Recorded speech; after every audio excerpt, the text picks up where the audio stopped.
दम्याचा त्रास आहे, जुनाट सर्दी, खोकला किंवा छातीमध्ये सारखं कफ होतंय किंवा श्वसनाच्या संबंधी इतर कुठल्याही तक्रारी आहेत, तर आयुर्वेदिक उपचारांबद्दलचा हा रुग्णानुभव तुम्ही नक्कीच ऐकायला पाहिजे.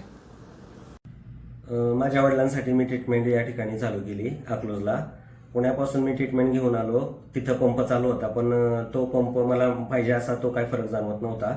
त्याची लक्षणं, त्यांना खोकला यायचा, रात्रीची झोप येत नव्हती, छाती गरगर करायची, आपण शेजारी बसलो तरी आपल्याला आवाज येत होता. एवढा मोठा खूप जास्तीचा त्रास होत होता.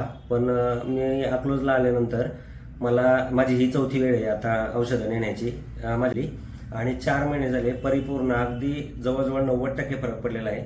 त्यांना रात्रीची झोप येते, गरगर पूर्ण बंद झालंय, त्यांचा खोकला, बेडका ह्या बाकीच्या गोष्टी सगळ्या आता बऱ्यापैकी नॉर्मल झालेल्या आहेत आणि चांगला फरक पडलाय त्यांना. इथं दाखवायच्या आधी त्यांना काय काय त्रास होता सुरुवातीला? त्यांना खूप त्रास व्हायचा, म्हणजे रात्रीची झोप येत नव्हती, छाती कप पूर्ण भरलेला होता, घरघर आवाज यायचा, खोकला येत होता, बेडका येत होता आणि किंबहुना त्यांना जेवण जात नव्हतं. मग ह्या सगळ्याच गोष्टींच्यामुळं खूप त्रास व्हायचा. म्हणजे आम्ही शेजारी बसलो तरी आम्हाला आवाज येत होता, म्हणजे अगदी त्यांना श्वास घ्यायला खूप त्रास होत होता. पण इथं ट्रीटमेंट चालू केल्यानंतर नॉर्मल झाले.